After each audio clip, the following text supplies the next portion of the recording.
Ayun mga guys, isang masayang hapon sa lahat dyan, no? Saan man tayo naroon, no? So ngayon ay mayroon tayo ditong electric fan. Ayan, this fan mga guys, pero ibang klaseng this fan to, ayan. So ito ay nakuha natin sa Kalakal na naman, no? So ngayon ay ating subukan to ayusin dahil sa ito ay hindi nga gumagana. So yan, ay saksak natin mga guys at i-on natin yung power. So yan. So yan mga gawiks, hindi nga umikot. At yan ay ating bunutin at tingnan natin mga gawiks. Mayroon naman tayong tester dito. Tingnan natin yung kanyang plug kung papalo nga dito mga gawiks, no. Yung kanyang plug. So yan naka-on. Yan naka-on yan mga gawiks. So tingnan natin kung may palo yan. So ito yung plug mga gawiks at naka-on yung kanyang switch, no. Tingnan natin. So nasit natin to sa 1 key. Ayan. So kung papalo o hindi, yun test muna natin. Ayan, may palo. So dito sa plug, ayun, wala mga gawiks, hindi pumalo. Kaya tingnan natin. Ayan, walang power. Tingnan natin kung sana ay kapasitor lang o stock up yung ating mga pwedeng tingnan natin dyan mga gawiks. So buksan natin. So ito yung bukasan mga gawiks. Ayan, sa itaas buksan ko to. Yan, para subukan natin ikutin yung LC at buksan din natin dito mga gawiks yung kanyang dito motor. Sana makita natin yung kanyang kapasitor dyan at kung yun ang pwedeng papalitan. So yan, buksan ko lang to mga gawiks dito sa taas. Yan, dito buksan natin. Yan, para matanggal yung takip. Tanggalin natin yung takip mga gawiks. So ito na ngayon mga gawiks, no, natanggal na natin yung takip. Ayan. So siyempre ikutin natin yung kanyang LC kung ito ay hindi stock up. So yan mga gawiks, stock up siya, no. Yan. Ayaw maikot. So pulsator at saka yung kanyang bushing nito maaari nag-stock up. Kaya hindi siya gumana. So buksan natin yung motor mga gawiks. Buksan muna natin yan. So yan mga gawiks, natanggal natin yung LC at ngayon ito naman yung tanggalin natin. Yan. So para malinis na rin natin to, linisin natin. Yan. So tanggalin ko lang to mga gawiks para malinis na rin natin. So yan mga gawiks, wala na yung kanyang cover, no. So dito naman tayo sa likod. Ayan, buksan natin to.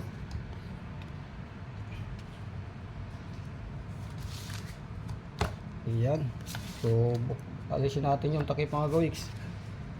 So yung kanyang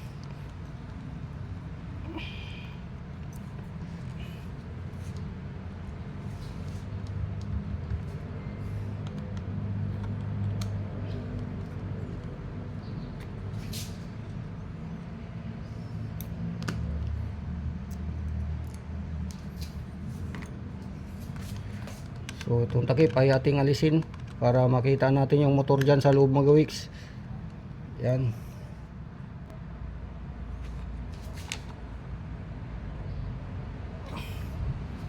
So ito ngayon mga gawiks yung ating, so ito yung kanyang control dito, no. Ayan yung kanyang gearbox dito mga gawiks. Wala na tong, ayun, gumagana pa yung kanyang gearbox, no, yung pang swing. Yan. So yung motor mga gawiks ay tingnan natin. So yan, alisin natin yung motor.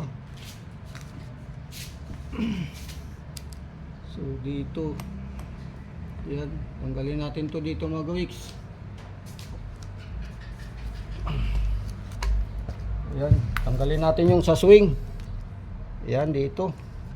Para maalis natin yung kanyang, ayun. Alis natin to mga gawiks. Makatanggal natin lahat yan para malangisan natin yung kanyang bushing at saka shafting mga gawiks. So ayan na. Tanggal na natin. So ibalik lang natin yung screw. So pwede na natin yung motor buksan mga gawiks. Buksan natin yung motor. Balik ko lang tong screw para di mawala, no. So itong motor ang buksan natin.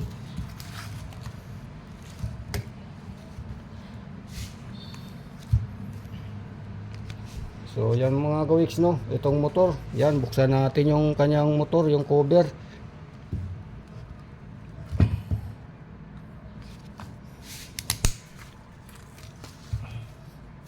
So apat na to screw mga kawiks yung buksan natin. Ito, yan isa. Yan. Para malangisan natin yung motor dyan, ma-check natin. So nahanap po yung kapasitor dito mga kawiks, baka nasa loob, no, nasa loob nitong kanyang gearbox. So wala tayong nakitang kapasitor sa labas.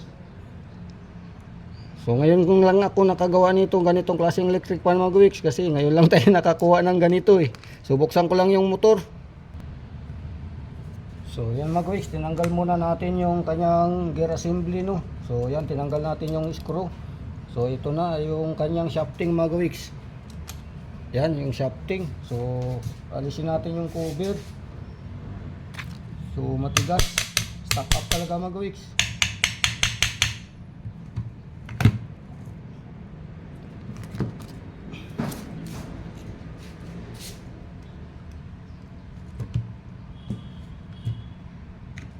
Yun. So alisin lang natin itong cover nya.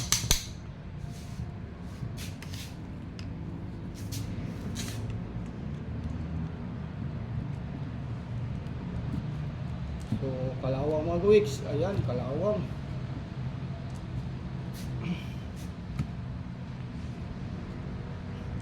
So lagyan natin ng langis muna to mga kawiks, yung kanyang shafting. So ayan na mga kawiks, no, yung kanyang cover ay atin ang natanggal, no, hugutin na lang natin. Ayan, so ito yung mga kawiks, yung kanyang shafting, no. Ayan, so linisin na lang natin to, lihain natin ng pino. So yung kanyang bushing mga kawiks ay hindi pala bushing, bearing pala itong mga kawiks. Ayan, so bearing yung nasa loob, hindi siya bushing, no. So magandang klase ito mga kawiks dahil bearing. So ngayon ay lalangisan lang natin at lihain natin mga kawiks para hindi siya stack up, no. So ayan na mga kawiks, no, yung ating nilinis at nilangisan yung kanyang, yan, itong kanyang shafting at saka yung bearing. So binalik na natin ulit mga kawiks at yan na nga yung resulta. Ayan, meron na siyang play. Ayan, no, yan. So kaya nang ikutin mga kawiks, umiikot na. So lagay natin ulit yung kanyang mga screw dito, no, para subukan natin kung gagana yan mga kawiks.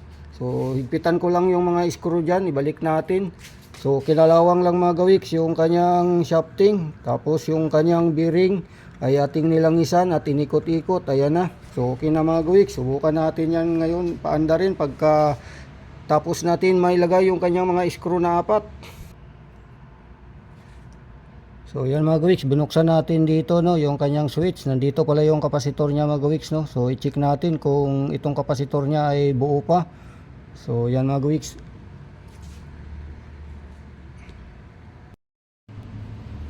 So ayan mga kawiks, no, yung ating switch ay ating itetest ngayon, no. So ito yung common niya dahil yan ay direkta doon sa motor. Yung kanyang line 1 mga kawiks, yung common, ito yung itim, no. Tapos yung puti, ito yung nakalagay dito sa kanyang mga switch sa 1, 2, 3. So ngayon para malaman natin mga kawiks na buo yung switch, no, saka yung sa common na wire, itetest natin yung 1, 2, 3 na switch mga kawiks. So yan, ito yung ating common. Ayan, direkta to sa motor. Tapos ngayon mga kawiks, ilagay natin sa isang switch, no. Ito maring 1, ayan, pumalo. Maring ito number 2, pumalo. Ito number 3, pumalo. So ibig sabihin mga kawiks, buo yung motor natin.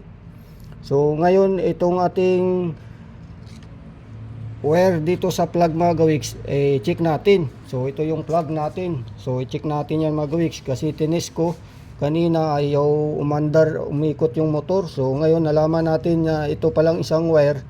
Yan, katulad nyan, ito yung isang mga kawiks, no, karugtong nyan ay dito sa maaring yung isang line 1 o line 2, yung white saka yung black. So test natin mga kawiks.